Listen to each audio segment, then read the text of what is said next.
Hi ladies and gentlemen, in this tutorial I want to show you how to insert a photo album into your PowerPoint presentation.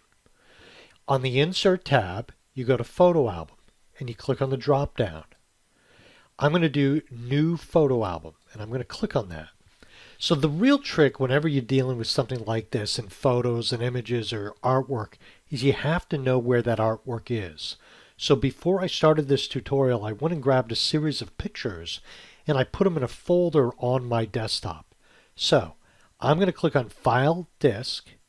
I'm going to go to my desktop and where is it? Right here, Photos for Photoshop. I'm going to double click on that, go inside, and here are a series of photos. I clicked on the first one. I'm holding my Control key down and clicking on all the other photos inside. And I'm going to click Insert. Now once we get in here, I can move them around. You'll see they have pretty obscure names, but I can move them around if I want to.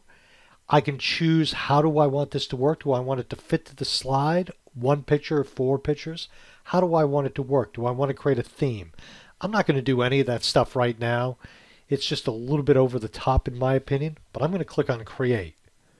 So now what we've done is we've created a photo album right here. So now let's go to the slideshow and see what this looks like. I'm going to go up top of the slideshow. I'm going to go from beginning. Here's my photo album. I'm going to use the right arrow key on my keyboard to go to the first image. I keep hitting the right arrow key to go the next and the next and the next. And that is my photo album that I've inserted into a PowerPoint presentation.